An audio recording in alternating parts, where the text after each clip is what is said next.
మన swipe Wonderla toilet cleaning ను సులభంగా మార్చే పవర్ఫుల్ ప్రొడక్ట్ ఎలిమ్ టాయిలెట్ క్లీనర్. ఇప్పుడు దేవుడికి అజెండా ఏమిటి? మనం ఆపాదించుకున్నది తెలిసింది, ఆపాదించుకున్నది. దేవుడు మనిషికి పరీక్షలు పెట్టి తన యందు విశ్వాసము పెంచుకున్నటకు వాటెవర్ అవన్నీ చేసి సమస్యలు తానే ఇచ్చును, పరిష్కారములు తానే ఇచ్చును, ఆశ్రిత పక్షపాతి తన దగ్గరికి వెళ్ళి ఇవన్నీ.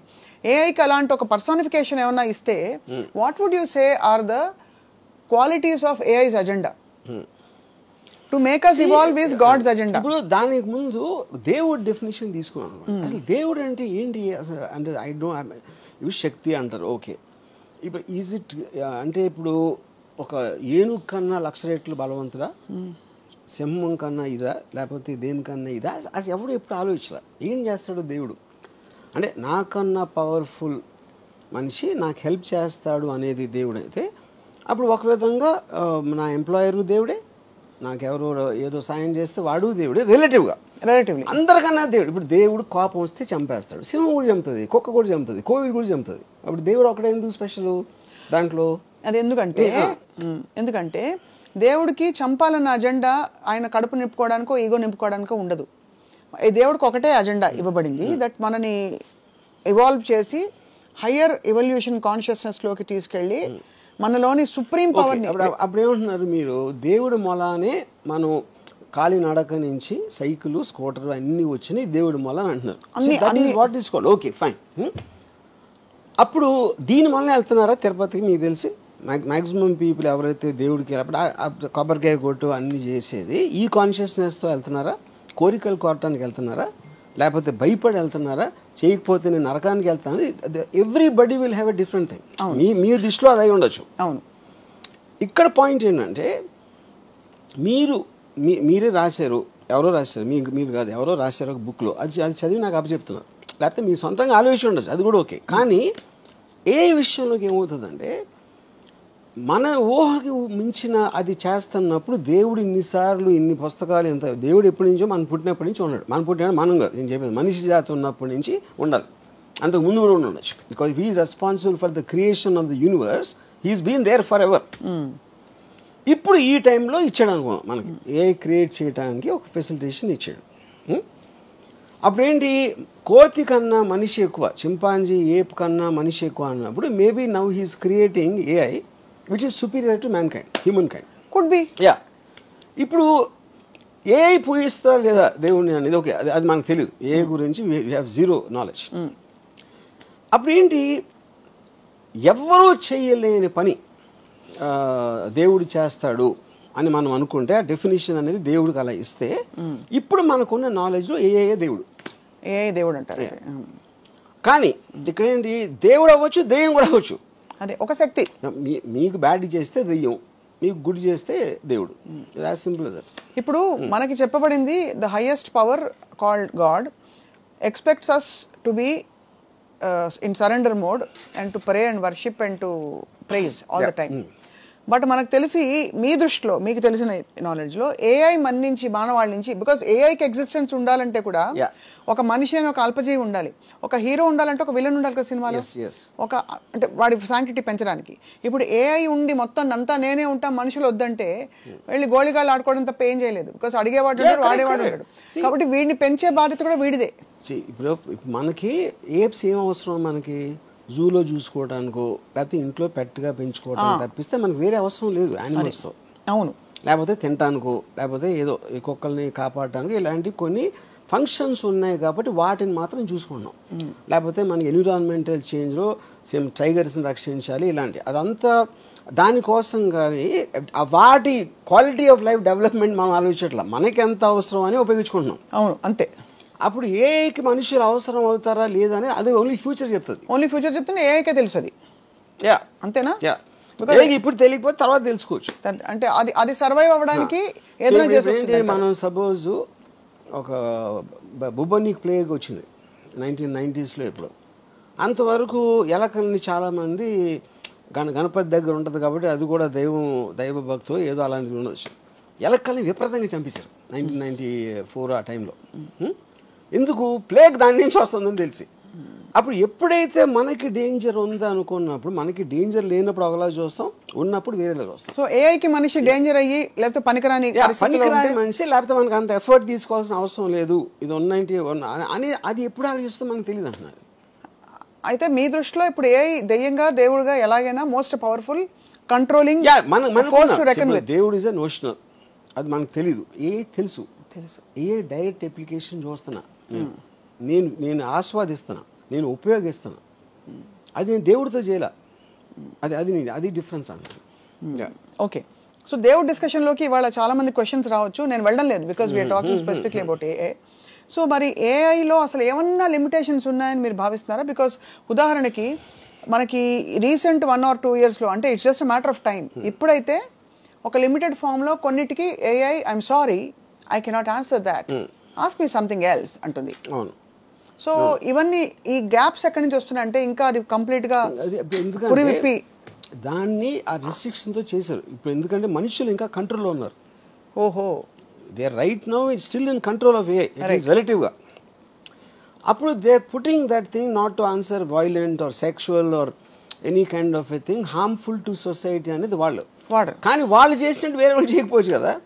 అదే we don't in other countries. So ఇప్పుడు ఏఐ అనేది న్యూక్లియర్ బాంబ్ లాగా ఒక్కడి కంట్రీస్ ఫండింగ్ ఉండాలి, లేకపోతే ఈ మటీరియల్ ఉండాలి, అది ఉండాలి, అది లేదు కదా. ఇట్ ఈస్ జస్ట్ అది కాటేజ్ ఇండస్ట్రీ. ఇప్పుడు కోవిడ్ వైరస్ వచ్చినట్టు ఫర్ ఎగ్జాంపుల్ ఎవరికి తెలియని ఒక వైరస్. ఇప్పుడు ఫర్ ఎగ్జాంపుల్ చాలా మంది ఫిల్మ్ స్టార్స్ని నేకెడ్గా చేసి చూపెడుతున్నారు ఏఐలో మార్పు చేసి. అది ఎవరు చేస్తారు? ఎవడో ఇంట్లో కూర్చున్నా ఏమీ లేకుండా ఫోన్లు చేస్తున్నాడు అలాంటివన్నీ. That is where the technology is. అప్పుడు మీరు దాన్ని ఎలా how will you fight it? You can't regulate it. You can't regulate, impossible అది. యా, ఇంకో ప్రాబ్లం ఏంటి, ఇప్పుడు మీరు అంతకుముందు కన్వెన్షనల్ సిస్టమ్స్ ఏదైతే అనుకుంటున్నారో అది ఇప్పుడు ఏఐ మూలన డిస్టర్బ్ అయిపోతుంది. ఎందుకు డిస్టర్బ్ అవుతుంది? 1929, 1935 first world war, second world war మధ్యలో జరిగిన చాలా జెనీవా కన్వెన్షన్ ఇలాంటి దాంట్లో పొలిటికల్ అసాసినేషన్స్ ఉండకూడదు. That is against human civilise బిహేవియర్కి అగెయిన్స్ట్ అని తీర్మానించారు. అప్పుడు నేను ఆర్మీలు కొట్టుకోవాలి, కానీ అప్పుడు ఎవరినో పంపించి ఆయన వెనకాల నుంచి షూట్ చేసి ఆ లీడర్ని, అలాంటిది ఇట్ ఈస్ అగెయిన్స్ట్ ఇది. ఇప్పుడు ఆ థింకింగ్ ఎందుకు మారిందంటే cost of war and the effect of war. Second world war తర్వాత వచ్చిన ఏదైతే వార్స్ ఉన్నాయో, ఎవరు తీసుకున్నారు వార్ డెసిషను? ఒక లీడర్ తీసుకుంటాడు. ఆ లీడర్ పక్కన ఉన్న 5, 10 మంది ఏదో సందర్భంలో వాడు కూర్చోడు కాపాడుకోవడానికి తీసుకుంటున్నాడు ఆ డెసిషన్. వాడి కోసం మీరు 100,000 మంది చచ్చిపోతున్నారు మధ్యలో. And the cost of war, cost of life and the time and everything. అప్పుడు ఈ మధ్యన ఏం చేస్తున్నారు, ఇప్పుడు America it started assassinating the most wanted leaders. అది మళ్ళీ స్టార్ట్ అయింది. ఎందుకు చేస్తున్నారు ఇప్పుడు అది? Because of these reasons, right. And the AI technology is become so unbelievable. ఇప్పుడు ఐమన్ అల్ జవారి అని he is like a deputy commander of al Qaeda, Osama bin లాదెన్కి second. Is got a 25 million reward. 16 సంవత్సరాల నుంచి దాన్ని ఎదుగుతున్నారు అడువాసం. ఏ అడిగితే చెప్తుందా కదా దొరుకుతాడని? ఏ కదా, ఏ ఆ సిస్టమ్స్లో కూడా ఉంటుంది. వాళ్ళకి ఫైనల్గా వాళ్ళకి తెలిసింది ఏంటంటే, కాబూల్లో ఒక 5 అంతస్తుల బిల్డింగ్లో 4వ అంతస్తు బాల్కనీలోకి రోజు పొద్దున్న 7 గంటలకు ఆ టైంలో వచ్చి అక్కడ కూర్చున్న టీ ఏదో తయారు చేసుకుని తాగుతాడని ఒక ఇన్ఫర్మేషన్ వచ్చినారు. సో వాళ్ళు ఏం చేశారు, ఒక ప్రెడేటర్ డ్రోన్ అన్మాన్డ్ దాన్ని పంపించి కాబూల్ ఒక 1 mile డిస్టెన్స్ నుంచి they deployed a missile called R9X. అదేం చేస్తుందంటే దగ్గర వచ్చి అది పేలదు, దాంట్లోంచి కత్తులు వస్తాయి బయటికి, అది సర్రని తిరిగి నరికేస్తాయి టార్గెట్ని. అది ఎందుకు కనిపెట్టారంటే కొలాటరల్ డ్యామేజ్, అంటే బాంబు పేలితే పక్కన వాళ్ళు కూడా పోతారు, వాళ్ళని చంపడానికి ఉద్దేశం కాదు. Targeting with precision about 1 person. ఇంకోటి బాంబు పేలితే బిల్డింగ్ పడిపోవచ్చు, ఇంకా ఎంతమంది పోతారో తెలియదు. అలాంటివి చాలా జరిగినాయి. దాన్ని తగ్గించడానికి ఇలాంటి టెక్నాలజీ కూడా వచ్చింది. ఇప్పుడు ఇది కంప్లీట్లీ డ్రివెన్ బై ఎలా అది మీరు టార్గెట్ ఏం చేసిన తర్వాత, డిప్లాయ్ చేసిన తర్వాత, అది హెడ్ విండ్ గాలి వస్తుందా, ఎదురుగాల, టెయిల్ విండా, ఏవి అన్నీ క్యాలిక్యులేట్ చేసి కంటిన్యూస్గా ప్రెసిషన్లో ఉంచుతుంది. 1 mile దూరంలో కనపడదు, ఎందుకంటే అది 4-5 feet ఉంటుంది. అక్కడి నుంచి స్టార్ట్ అయ్యి ఈ దగ్గర రావడానికి 4 secondsలో వస్తుంది. Because travels at Mach 10 speed. మీకు సౌండ్ కూడా వినిపించదు. సో అక్కడ అప్పుడు ఏమవుతుంది, ఈడొక్కడ పోయాడు.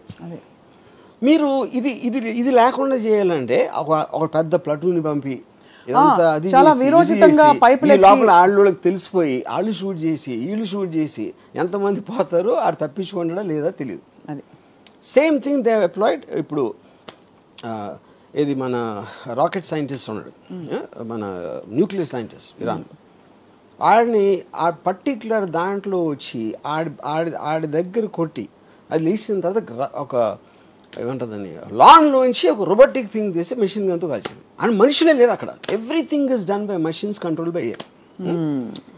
అప్పుడు చాలామంది ఆలోచించింది ఏంటంటే సెకండ్ వరల్డ్ వార్ ఎందుకు వచ్చింది అసలు? హిట్లర్ని చంపటం వచ్చింది. హిట్లర్ అని కూడా స్టార్ట్ చేశాడు. అవును, సెకండ్ వార్ ఎండ్ అయిపోవాలంటే హిట్లర్ చచ్చిపోవాలి. కానీ హిట్లర్కి మనకి మధ్యన అది మనకంటే అమెరికన్ ఫోర్సెస్కి 1,000 మంది ఉన్నారు, ట్యాంకులు గీంకులు అన్నీ వేసుకొని. వాడి దగ్గరికి రీచ్ అవ్వటానికి అయింది వార్. ఇప్పుడు ఆడికి వాషింగ్టన్లో కూర్చున్నాడు, ఒక బటన్ నొక్కితే ఈ డ్రోన్ గీనో వచ్చి సపక్కని లేపేస్తే ఇంకా సెకండ్ వార్ ఎట్లా ఉంటుంది? అవును, కరెక్ట్. ఇప్పుడు రేపు పొద్దున మనకి ఇంకో కంట్రీకి వార్ వచ్చింది సపోజ్. ఇప్పుడు మీరు ప్రైమ్ మినిస్టర్ని joint chiefs of staff army navy naval కమాండర్ని చంపేసింది అనుకోండి, మిసైల్స్ వచ్చి, మిసైల్స్ డ్రోన్స్ ఏదో వచ్చి. మీకు లీడర్స్ పోతే వేరే వాళ్ళు వార్ ఏం చేస్తారు? మహారాజ్ చచ్చిపోతే సైన్యం వార్ ఎందుకు చేస్తుంది? అవును, ఈ క్వశ్చన్స్ అని రీఎమర్జ్ అవుతున్నాయి.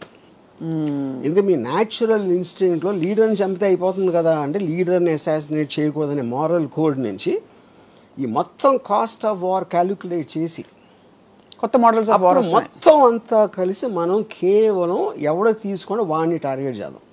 20 సంవత్సరాలు ఆఫ్ఘనిస్తాన్లో వార్ జరిగింది. ఫైనల్గా ఇచ్చేసారు, తాలిబాన్ మళ్ళీ వచ్చేసారు. $4 trillion వచ్చింది అమెరికాకి.